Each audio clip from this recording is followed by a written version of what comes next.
Well, hello everybody. This is Mitch Weisberg here for Mind Shifting Mondays with Mitch, and I'm really happy this week because I have a person who I got to work with for about 3 or 4 months, Mm. and she's an instructional designer, and we worked together with a couple other people to transform the mind shifting mastering resourceful brain course into something that people could learn online. So uh, this is Taru Vitanen, and welcome to Mind Shifting Monday with Mitch. Oh, thank you so much. It's a pleasure to be here. And you're coming from Finland, Right. and so it's Monday afternoon here in the New York area, but Mhm. it's let's see, so it's probably like 11 o'clock at night, It's right? 11 p.m. here in Finland right now, so Uh, not afternoon time. right. So, well, thank you for staying up late and for talking. I Of really course. appreciate it. Yeah, of I thought course. it might be helpful to just talk a little bit about your background a little bit. Mm. And so go ahead. Maybe you could tell everybody a little bit about what you do and how you got there. Yeah, of course. So about my background, yeah, I have a education, the master's degree from adult education, and I'm not too sure if you have that kind of degree in the United States, but here in Finland, it's more of like degree focusing on how people learn and develop throughout their whole lives. So the kind of like lifelong learning angle to the learning point. And yeah, about my background, before joining 3D Bear, which is the company I work for now, I worked for a Finnish technology company building online courses for different kind of learning needs and trying to turn the more complex and very technical concepts into usable and easy to digest concepts. So being around the like online course creation for quite some time right now. And yeah, go ahead No, if you. no. I was just going to say so I'm not sure that we have a master's degree in adult learning in the Okay. U.S. We might, but Hmm. maybe you know, did you must have gone over in the classes and in real life. Like, what are some of the differences that you see between, uh, uh, I guess, adults when you're trying to teach something to adults versus kids when you're trying to teach something to kids? Yeah, of course. There are some similar parts when learning new stuff, but with the adults, they already have some kind of background, for example, from their working life or the personal life, so much more than kids. So you need to take that one into account. And when it comes to like overall their course design in 3D Bear, we try to always make it doesn't matter if it's younger or the adults. We try to make everything very clear and have the like predictable structure.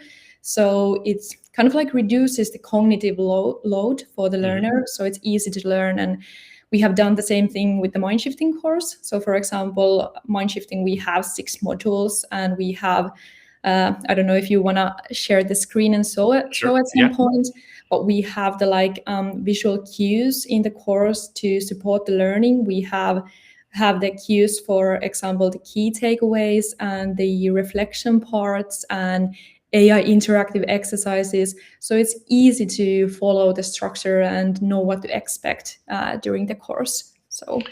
So you brought up a term that I think some of the people listening here might be familiar with, but you brought up cognitive load.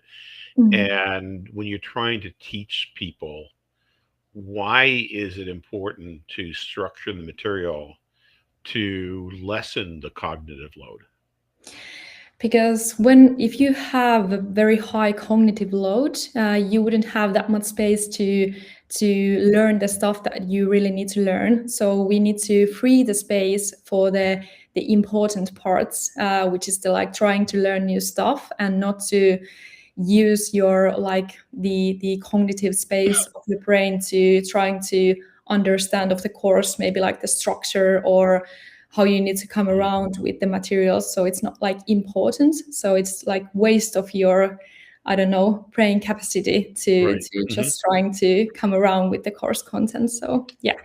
Yeah, I think one of the things that I've learned, and it's actually in in the course and in the book, Mm. is that our brains have the ability to hold about five things in our active thought processes.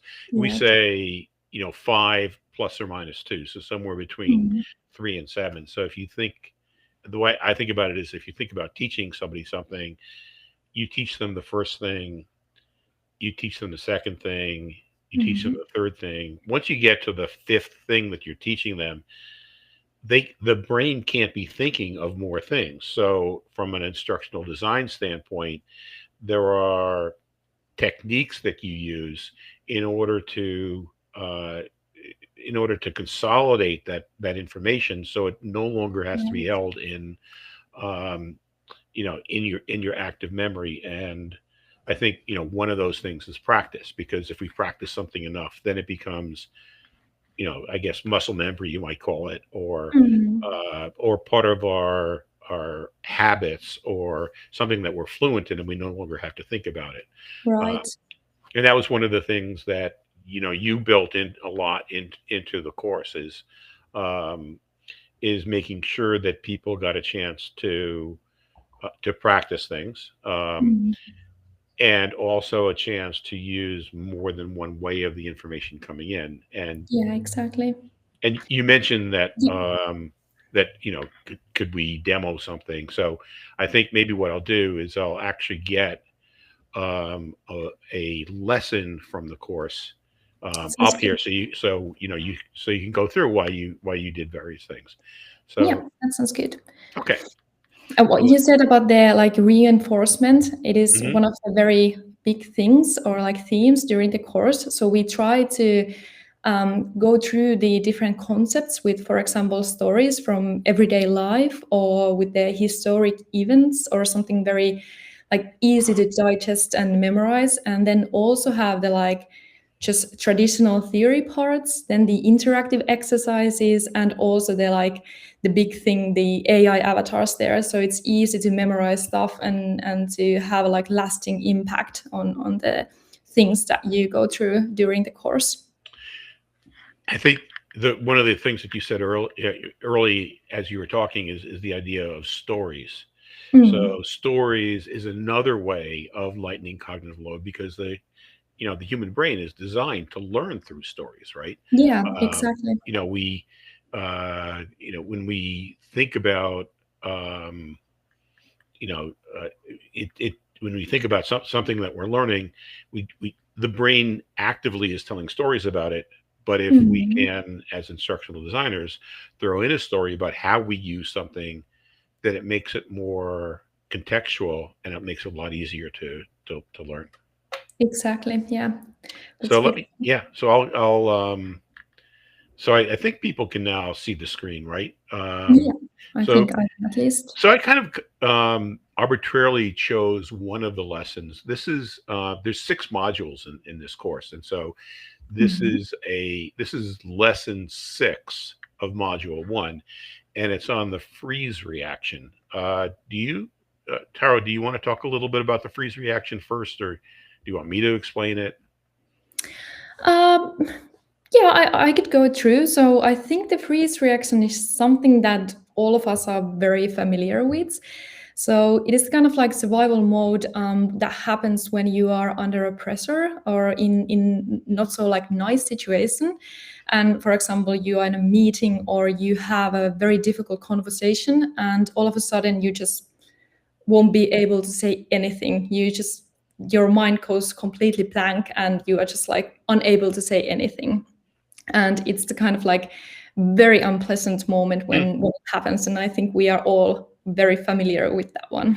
Yeah, and then there are also instances of the freeze reaction that we don't necessarily think about freezing, but procrastination is a Mm, type of freezing reaction. So when exactly. we think, like, not that this had ever happened to me, but I may be thinking about going on a diet, and I'm thinking, something. So, no, it's not going to be that important. Just for tonight, I'm going to have an extra portion of dessert. Okay, and Yeah, I that's will kind of start on Monday. yep, and that's kind of a form of procrastination. Or I have this difficult conversation I'm going to have with somebody, but you Mhm. know something, maybe I won't have it today. Maybe I'll have it tomorrow. Mhm. Or I have this job that I have to do, but you know something, I think that I I think I'll just go bowling right now, and I'll deal with this sometime in the future. So those are all different aspects of the freeze reaction. Yeah. And one of the things is, you know, sometimes the freeze reaction is the right thing to do.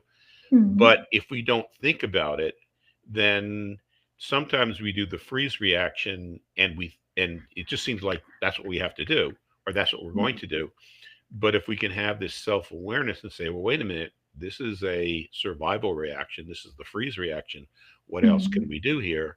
Uh, we can learn to change our reactions to things that more align with our values, our major goals. So this happens to be a lesson on the freeze reaction, Mhm. and it starts off with a picture. What's the purpose of having a picture here? Yeah, that is the one of the reasons why we have the like visual cues here to exactly to support the learning and have a more lasting impact, and also to be more interesting so that it doesn't just have the text. But most of the time, we also have the kind of like information with the pictures, so that it is not just a nice photo, but to have the kind of like one way of supporting the lasting learning. So it's just not nice add on there. And then as adults, one of the things is we need the context, but we also, you know, learning something requires effort. And so, Mhm. in order to exert that effort, we have to see why. We have to have a reason why we're going to do something. And so Yeah. you put these bullets in, why this matters, and then for every lesson we start off with a video, which is another type of storytelling, right? Yeah, exactly. Yeah, we do have the like short introduction videos at the start of all of the lessons to give the context of the upcoming lesson and to get like the right speed with the things and topics. So I've never actually tried playing a video on screen share in a live event. All right. So let's see if this is about a minute video, but it Mhm. sets a stage about why learning, why to learn this technique, why to learn about the freeze reaction, and we have one of these before every lesson. So Mhm. let's. Can you hear that? Oops, I didn't begin it at No. the beginning. You cannot hear it. Let's see. Oh, that would be a shame if I'm gonna try it one more time. Yeah. Um, and it could be that sound doesn't get shared. No, Okay. unfortunately, I'm All not right. able to hear. So in this case, the AI avatar in this case is explaining a situation where you might freeze. In this case, let's say you were a salesperson and you had just made a presentation and everybody was nodding their head, and of course you're expecting that you're about to close, okay, and Mhm. then the person who's the decision maker says something that's completely unexpected.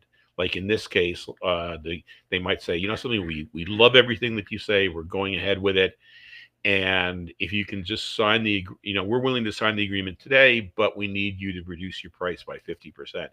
And Mm. that's the type of statement that might produce some type of a survival reaction in us. We might fight, Mhm. we might want to run away, we might freeze, especially if we need this sale or we need this thing to happen. And so Mhm. the question is, how do you in that moment break through and access your resourceful parts of your brain so that you can proceed with something that you want to happen. So that's kind of the story Mhm. that these videos tell at the beginning of each lesson. Yeah. And then it says, the first topic here is putting freeze into context. Why is that important? It's very important so that it just doesn't flow or just to like stay in very surface level, so that you get the right context and you get the like ideas on why I need to learn something, and why are these terms or concepts introduced here, so that you get the like right idea on why it's important for me, for Hmm. example. So yeah. Okay. And then, there's, there's information about understanding it. Mhm. There's information about how it relates to neuroscience. Why do we relate this to neuroscience at all? Like, why do we talk about the prefrontal cortex here? Yeah, we talk about prefrontal cortex and also about the limbic system. They sound very, I don't know, frightening and also like very abstract concepts, but they come straight from psychology, and these are very important parts of the brain to understand, to be able to learn why we act certain ways, why we have the like flight fight modes, and Hmm. how to get to your into your resourceful, the prefrontal cortex. So that's why we introduce all these very difficult sounding concepts or words throughout the course, even though you get very easily around the more difficult parts as well. So. Yeah, I think part of it is that, if you understand that there's science behind it, it gives you more confidence that trying it is something that's going to make a difference. And so we want Mm. to give people a lot of different ways to understand why this works, how this works, what they should do. And then in terms of practice, we want to give people a chance to not just see, and not just see the watch a video, and not just watch content, and not just Mm. hear, but we want to give chance people a chance to use their to do to use this, the kinesthetic sense. And Mm. so you've put in a Yeah, number of interactives here also. yeah, and these are most of the time the interactive exercises are scenario based. So we have some kind of like situation there, and then you need to like put together the theory that you have learned throughout the topics, and Mhm. then with the like everyday life situations or some kind of like events, so it's easier to learn the concepts when you get the theory parts, and then you need to apply them to like real life events. And then so here you have some, interactive exercises where you get to apply them. And Yep. then kind of like a magic, which I guess since you can't hear sound, we're Mm. not going to be able to play. But the AI interactive exercises, where again, we set up a scenario. In this case, it says, talk to Coach Robbie, and that's the AI coach, as if you were discussing a moment of difficulty with a coach. Describe a situations where a freeze occurred, such as going blank in a meeting or avoiding a task or seeing someone else. And then Mm. Coach Robbie kind of coaches you through how to become aware of the fact that you were going through a freeze reaction, and some of the things that you could do to possibly get out of it, and also to recognize when somebody else is going through a freeze reaction. Yeah. So you would in the prompt says, think of a moment when this happened, and then and also ask, think of the question like what triggered that freeze, what was said or done in that moment, and then share with Coach Robbie what happened, and then she coaches you through why this is the freeze reaction, how you could recognize it in the future, maybe what are some other situations that you might be going through that might be have the freeze reaction, how you might recognize those, and what you could do with them. So you get really a chance to try that in your own life. Why is that important to bring it home directly to the person? Yeah, it's very important so that you get the chance to apply the things that you have learned into your own life. And when you have the conversation with Coach Robbie, as you can see there, it really feels like coaching, and that is something that we wanted to do. This is the kind of like design choice also in the course, to have the AI avatar act as the kind of like insightful person who will try to like get you reflect on different kind of things, and not just like give you answers or solving the problems for you, but to be the like kind of like a real mentor or a good friend who will just try to help you and make you think yourself and try to come up with the best solutions for your life. So It's funny as you're talking, I'm thinking that was some of the most difficult things for me is training these AI coaches, because AI has this tendency to try to give you an answer.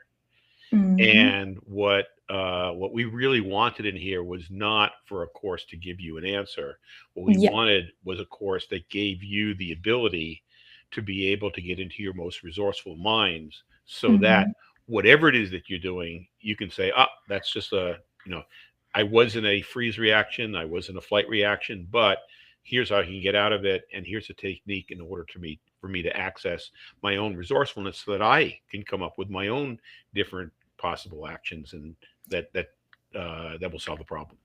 Exactly. Yeah, I think that that is one of the like key challenges that we had while developing the AI avatars to be the best versions of the coach Robbies that we can get. So it's very nice to have them to be the kind of mentors and not the problem solvers, I think. Yeah. Yeah, and as we said, there's a lot of work. And then after you go through the exercise, we kind of go through, okay, so here's what you just practiced, Mhm. and then possibly some more techniques. Okay, this is kind of a review of the different things that you've been through, like how the types of statements that you can use um, to switch out of freeze mode, and then summary and the next steps, and then again, this is what, using a diagram, right? Because Mhm. a picture is worth what, 3 words. Yeah, yeah, exactly. Yeah. And that is something that we always have before moving on to the next lesson. We always have the like summary of the lesson and then the next steps on what to expect on coming next. So So let me stop sharing, and just from a personal experience, because you started going through this and you hadn't really been through any of the mind shifting material, and then you just spent like 3, 4, 5 months buried in it, right? mhm. What did you find that you were able to apply, let's say, in your own work or your own life through some of the mind shifting techniques? Yeah. I think while I was building the mind shifting and getting to like more familiar with the mind shifting book, one thing that I always said to you was like, uh, I think that everyone should go through this course, and it has just so many very useful and important concepts. And it's very difficult to pick one, but if I'm thinking about the different modules, there is the module 5, which is focusing on, for example, the 5 stage powers. Hmm. And there is one which is empathy. And it sounds very easy. And I think everyone understands that you should be like empathic for yourself and also for others. But I think one of the like biggest ways I have used mind shifting after building the course, both professionally and also personally, has been around empathy. So I think I have become much more aware of like how quickly the empathy disappears when a Right. person is, for example, under pressure Hmm. or in a survival mode. And that is something that I didn't realize before, that when you are, for example, under pressure and you don't have the empathy for yourself or for others, you are not the person you want to be. Like you might slip into very defending mode or become very blaming or like withdrawing, or how it's the ways that everyone reacts in like difficult situations. So what mind shifting has given me is the kind of like ability to pause and just like reflect on what I'm feeling, and also to like, instead of just like straight reacting, more to check with myself and be like, okay, what I'm actually feeling, and just calm down a bit And in a like professional way, I think this has helped me navigate with, for example, with very difficult conversations. So previously, I think I have been the person who will just like get the silent frustration and be like, ah, I'm annoyed to certain person. But now I think after learning about the empathy more, the kind of like very difficult conversations have become more constructive. And then also personally, I think what it has given me is to not be so harsh on myself and just be like more like understanding, I think. So it has given me a lot, but I think this one is the maybe the most important one. As you're talking, I was thinking, boy, it must have been really difficult to work with me. And so maybe learning how to recognize, oh my gosh, Mitch is being really difficult. Instead of going into fight, flight, or freeze mode, let me take a pause and figure out if even with him I can be empathetic, right? No, I don't think it has been difficult. I think at first, as it would like every person, and if you get to know some new people, you need to find the like right rhythm of like working together and maybe defining the structure. For example, here with the course and defining the priorities of the each module. But after we did some trial and error and got on the right speed, I think it has been very pleasant to work together, and it has been like very great to work with someone who has such a deep understanding of the whole mind shifting concept, and also as a professional to get so constant and constructive feedback, which is not like something that you usually get when you do your work. So yeah, it has been a pleasure for me to have the like maybe That four that or is 4 months. that is so kind of you to say. Thank you. Thank you. Have you had a chance to talk to people who have been through the material at all? Have you gotten any feedback from people who've taken the course?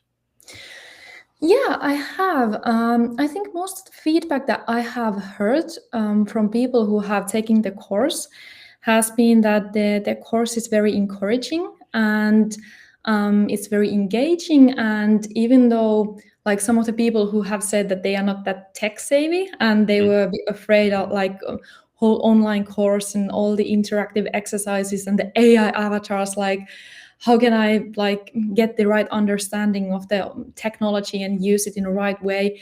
Even they have said that it's very quickly to find your way around the course. And I think one of the maybe nicest feedback I have heard has been around the AI avatars Mm. and how it's like very how you say it's just like you can be so freely yourself and speak about things that you wouldn't maybe want to speak with your colleagues or friends or partners. So it's just like uh, so nice, the whole atmosphere there, that you get the chance to be yourself. So it's very nice to hear that people have had Yeah. the kind of conversations that you would have with the right like real mentor. Yeah, I actually, and there goes my phone, of course. I actually had a conversation with somebody who was, I think he's about 55 years old, and is in a position now where he has to look for a job, which is really difficult for somebody Mm. who's over 50, who's used to being very successful, and the job market is very tough. And he was going through the course, and he's like, "Oh my gosh, I now realize how often." I was just reacting to people and Yeah, not really understanding where they were coming from and not coming up with different things that I could say to them. I thought a person said something, they're just a jerk, or a person said something and it's like, oh, that means I'm not capable. And I realized that things like that are just survival reactions, and I now can calm myself and I can think of, well, what would make this fun, or what could I do differently, or yeah, what could be exactly. another interpretation. And and knowing how to calm myself and ask those questions is making a huge difference. So Hmm. that's kind of the feedback, the type of feedback that I was getting. I put the QR code here on the screen, so if people are interested in taking the course, and that QR code gives you a chance to either a 1 month or a 3 month subscription for the course. It's from the people who I know have taken it, it's somewhere between 20 and 28 hours worth of material if you want to do the whole thing. So there's a lot of material in there. So Yeah. um, what advice, or what would you say? Because we're running out of running towards the end of the half hour here. Uh, Hmm. take us home. What would you say to close off this conversation to people watching? Maybe the one thing I would like to say is that this is a kind of course that I wouldn't come up with anyone who wouldn't have the kind of like very good impact in their life going through this course. So if you are a student, at least if you are starting your university or near graduation, or you are, for example, a professional who has been working 10, 20 years in certain field and you struggle with the same patterns all the time, this might be something that you would find very useful. And one maybe last thing is that even if you are not student or you are not in working life, all the concepts are something that just straight come to your personal life as well. So you get very good advice on your personal life and relationships and how you act with different people. So it is something that I think everyone should take a look at least. Yeah, I think it's such an amazing experience working with you, developing this. I hope that people who are watching this that they consider taking the course. And you brought up empathy, and Mm. so I think that next week I'm going to talk about different types of empathy and really explore empathy, and how empathy, you know, can be helpful to us, but it can also hold us back. Um, Mm. I think was it Elon Musk who says the problem with the world is there's too much empathy. Oh, really? I disagree with that. I don't think that that's the problem with the world, but I think that we have to also understand that empathy can hold us back as individuals, and that there's different types of empathy, and some of those different types of empathy allow people to manipulate us. And so Mm. a fully understanding of that allows us to shift our minds so that we're a lot more flexible. So next week I'm going to be talking about empathy, advantages, benefits, how it sometimes holds us back, and how other people can sometimes use empathy in order to manipulate us. So Sounds that'll be the very topic. interesting. Oh, well, you can watch. Yeah, Uh, exactly. I okay. will. Okay. Well, so Taro, thank you so much for staying up late and appearing. No worries. It was great seeing you, and you and I hopefully in a couple months we'll start working on another course, I hope and so where too. we work. We'll work on putting the conflict and Yeah, collaboration course together. that sounds Okay. very good. All All right. right. Thank you, Mitz. Thank you everybody Yeah. for attending. I hope you found this helpful, and I hope you join us next week for Mind Shifting with Mitch. Take care. Mhm. Thank you. Bye bye.